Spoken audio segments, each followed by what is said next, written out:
We are going to open up this stream by slandering Ubisoft. That's right, ladies and gentlemen.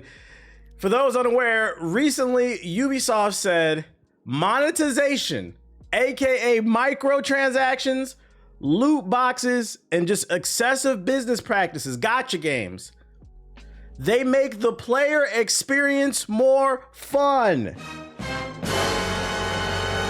Oh my lord, if I'm on the board. Super chats are just a known form of If I'm that means for every donation if I'm gets, yo, shout out to gaze into Sonic's dreamy green eyes. shout out to Bryce with the super chat. He said wobbly woo woo woo. Yeah, we get off that. We get off that fucking that bullshit ass Jack Boys too.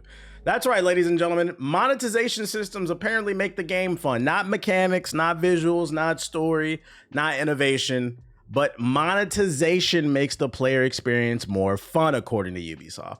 And me personally, if I'm a stockholder for Ubisoft, if I'm on the board, I am fucking shaking in my boots right now, because as an investor, that's the last thing you want to fucking hear.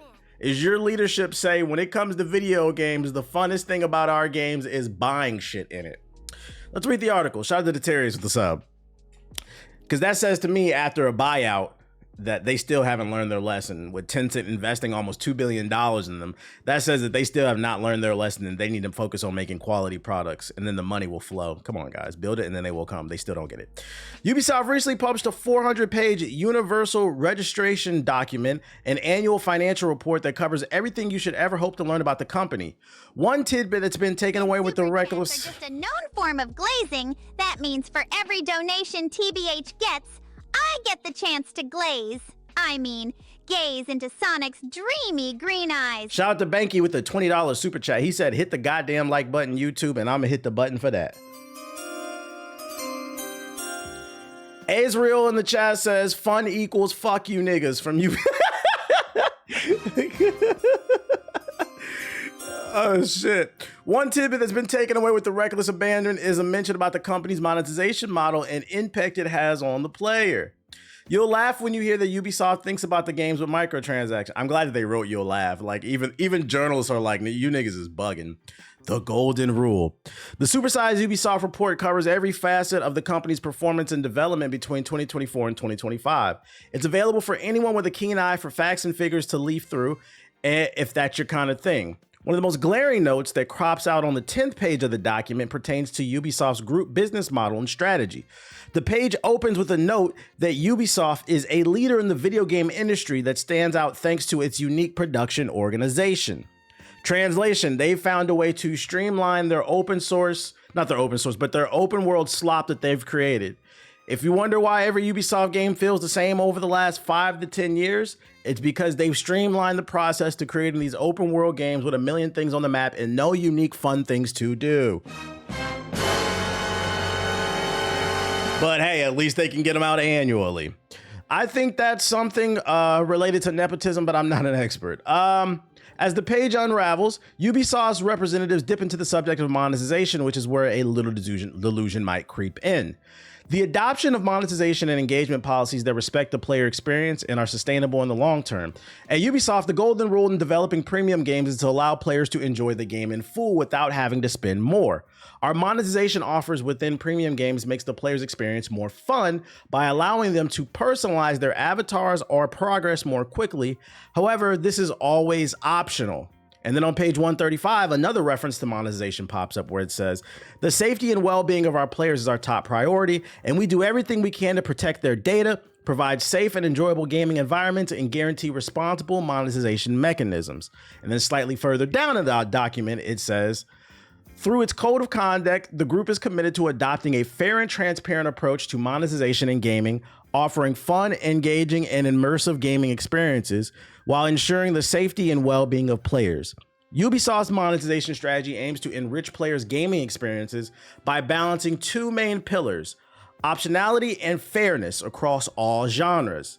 And this is so scary because for those who are not following or those who just coming through to the stream, basically there's a 100 plus page document that basically Ubisoft's higher ups pass to their investors, explaining to them their business model, their goals, and their ideology behind developing games. And in this document, They're telling their investors in the pamphlet, one of the reasons why we're one of the biggest gaming companies in the world and why you should invest in us is because we put monetization business models in our games that people think is fucking fun. And then what happens is it creates this vicious cycle. And this is why people hate y'all, Ubisoft, for those not following. Imagine being an investor, somebody with just a ton of money looking to, 1x, 2x, 3x, 4x, 2x, 3x, 4x their money. And you want to front money to Ubisoft hoping to get a kickback, but you don't know anything about games. You just know that games is the biggest form of media in the world. Now, ultimately, that's up on you because you need to be doing research before you're investing. So, I don't feel bad for you fuck niggas. But imagine being one of those people that just want to get a kickback from the money, and you have people who are supposed to be your eyes on the street, your feet on the street, telling you one of the reasons why gaming is the biggest media form in the world, bigger than movies, bigger than music, bigger than books, is because niggas love gotcha games. Now, like I said, part of it falls on the investor because it's up to you to understand what you're investing in. But I halfway feel bad for them because you're being told by leadership who's supposed to be an expert in this field, one of the main reasons why you in the chat and I play video games is because when we get off of that 9 to 5, sweating at the steel mill, lifting them heavy bricks at your construction job, reading all this paperwork at your financial job, dealing with all them badass kids at school as a teacher, whatever the fuck you do, when you come home from that 14-hour shift, what you cannot wait to do is get a loot box. They're telling their investors, when niggas used to get off of when they 9 to 5, they used to come home and smoke a cigarette, sit in the car for 2 hours with their head hanging low. No, niggas is not sitting in the fucking parking lot for 2 hours before coming in the house. No, they running in the house to buy some VC in fucking 2K. And to that I say, Ubisoft, this is why people fucking hate you. This is why I gotta start the consulting company. You people are crazy. You're out of the loop.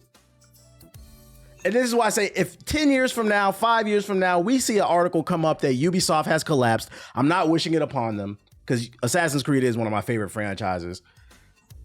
I'm not wishing failure upon them. But what I will say is if you continue this road, you continue this mindset, this is what adds value. I don't care if you said if it was optional or not. If you think this is the main thing that adds value to people, you've lost the plot. What I loved about Ubisoft was in Assassin's Creed 2 and Brotherhood, when they had all those deep dive Illuminati fucking conspiracies within the video game that kind of were parallel and made you think what the fuck was going on in the real world. When Far Cry 3 came out and you went to the fucking lake and whatever that body of water was, I think it was a river, and you get attacked by the alligator for the first time. Far Cry Blood Dragon, the visuals, the cool story, the gameplay, that's what made you guys great. But since 2014, when y'all first started lying about Watch Dogs 1 and the visuals and all the deep gameplay was in it, it's been downhill slowly from there. You've had bangers here and there, but it's been a steep decline. You people have lost your fucking mind. And I'm not gonna lie, I hate to say this because I don't want to give Tencent any more power. They really don't need any more power. They're one of China's biggest conglomerates. But if I'm on the board of directors at Tencent, if I saw this statement, I might want to look at replacing leadership because you guys own a stake in the company and you need to be getting your money back. But what I will say, and where I'm going to wrap this up, is they've lost the plot. I don't know if this is good in the long term. I think that the Gamont family has been running this company for so long. They think what worked 30, 40 years ago when they first started this company is what's going to work today. They need some fresh eyeballs, some fresh ideas around the company. And I mean fresh ideas that they're willing to listen to. That's the only way that you can turn a company around. I'm gonna be honest, y'all probably need a black man. Your super chat is deeply appreciated. This money will because when things are in trouble, I know I'm black, but I need a DNA test to reveal if I'm Taco Fall black or just Blake Griffin black. When things are in trouble, often a black person, whether it's a black man or a black woman, comes along and saves it. Look at Marvel. Come on, guys. Shout out to Blade. Look at the United States. Come on. I have my issues with him. Barack Obama. Come on now, guys. Look at Red Lobster. Red Lobster was on the verge of bankruptcy. The CEO of Red Lobster said, I know what you niggas like. You niggas like lobster boils. Here's a lobster boil.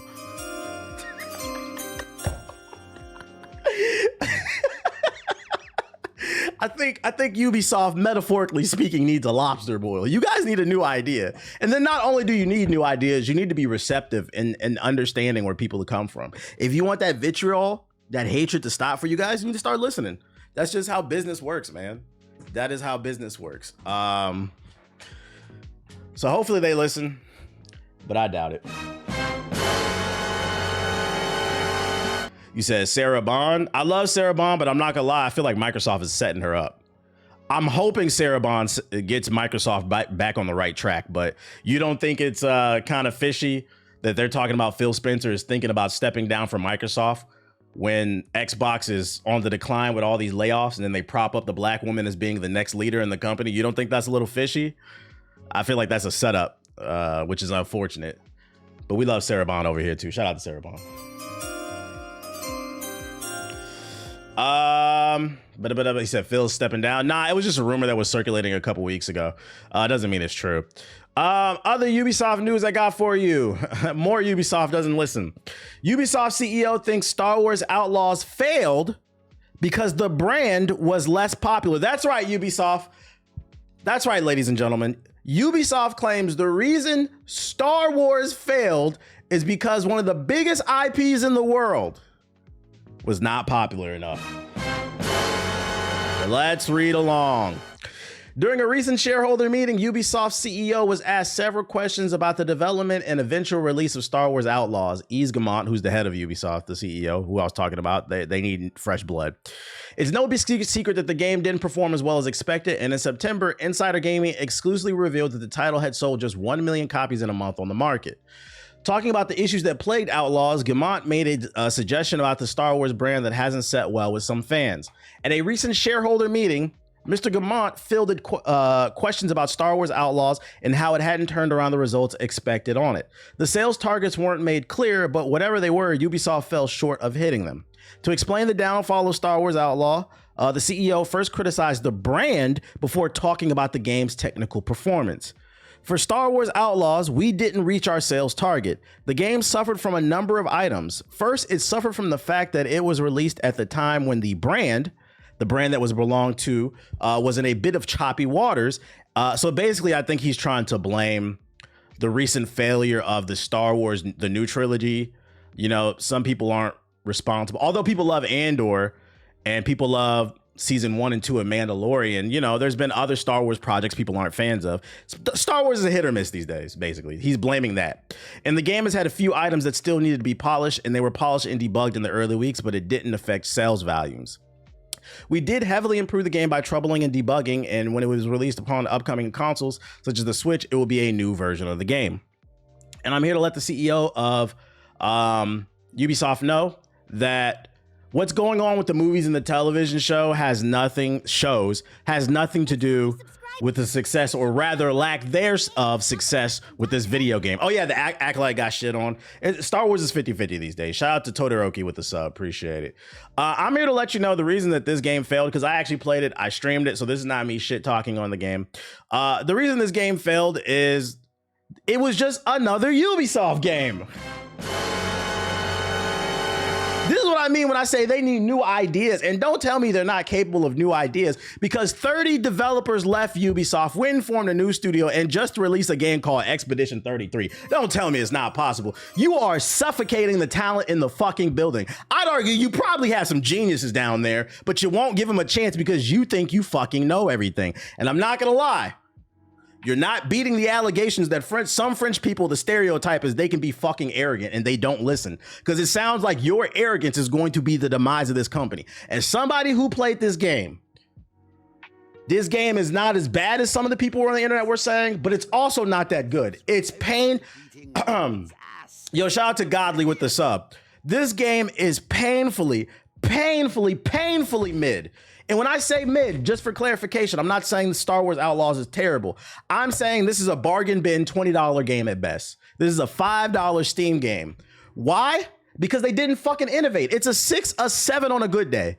They didn't innovate. It is another open world Ubisoft game where there's just shit all over the fucking map. And the gameplay is not engaging. It's not innovative. It's not doing anything in particularly well, whether we're talking gameplay, gunplay, or like the stealth. I think the best thing about this game is probably the music, and that has nothing to do with the fucking game. It's because it's Star Wars. When people are saying the best thing about your game is the music, that's a fucking... Yeah, it's basically Far Cry, Assassin's Creed in space. It's just a generic third-person shooter. The main character's not particularly interesting. There were a couple cool missions in there. Like, I enjoyed the sections where you had to infiltrate the Empire's bases. That was pretty fun. But for every section like that, it was just a lot of riding around on your bike, exploring empty enemy camps. You're just riding around on a damn floating bike, looking for enemy camps and looting for treasure and shit. It's literally Assassin's Creed with a Star Wars coat of paint on it, without the interesting Illuminati conspiracies and the knife and all that shit, bro. This game was just terribly, it's uninspired. That's why it failed. And that's why a lot of your games are failing. Even the Avatar game, a lot of y'all probably forgot. They put out an Avatar game last year too. That was Far Cry in the Avatar universe. They could have just called that shit Far Cry Avatar Edition. It was the same fucking, you guys keep making the same game over and over and over. And I get it because you have the pressure of trying to appease your board of investors, but it's time to take a break. Maybe don't release nothing for like a year and just focus on making a good product. Because you guys, there's no way you haven't seen any of the memes. Elden Ring made by you, if it was made by Ubisoft and it was just shit all over the fucking screen. This is what people are saying about your games. Let's see, Elden Ring made by Ubisoft. This is what people are saying about your games. Elden Ring would be ass if it was made by Ubisoft. This is what the UI would look like. Just shit all over the fucking screen, bro. No immersion. Dropping a super bag on a super nigga like me would be super appropriate for a time like this. Yo, shout out to Nate Jones with the super chat. Appreciate you. He said Ubisoft leadership needs to be replaced badly, but unfortunately Ubisoft seems to have a crabs in a barrel mentality and they will sink it. It's pride. There's no way that Ubisoft CEO did not see this meme. This shit went viral in 2022 and it was still going in 2023. At what point do you sit down and say, maybe there's some truth to these jokes? Because jokes are half truths. I don't remember the last time I seen a Ubisoft game where they announced it. I said, oh shit, they're pushing boundaries. This is different. This is really cool. Wow, how did you think of that gameplay mechanic? Who wrote this character? Who's voice acting? When's the last time like you really said that about a Ubisoft game? I feel like the last time for me was maybe at the announcement of Watch Dogs 1. Watch Dogs 2 was great. But like where I was really enamored with an announcement from Ubisoft. I wasn't even enamored with Origins, and Origins was a good game. I played it. It was a good game. But I'm talking about a game where they announced it and it just wowed you. And you were like, oh, this is a day one pre-order. I feel like since Watch Dogs 1, every Ubisoft game is like, I'll wait and see. Let me see some more trailers before I buy it. It's always a 50-50 for me. You guys need to get back to that point where you're fucking wowing people. You need to get back to the point where, because there was a time I'd argue you understood why Ubisoft had their own press conference at E3. E3 doesn't exist anymore, so Summer Games Fest now, for those unaware. Now, when Ubisoft does their own press conference for the Summer Games Fest, we're like, why the fuck do they have a press conference? Nigga, we don't care, bro. Go back to the drawing board. Make a new IP. Original ideas. That's what we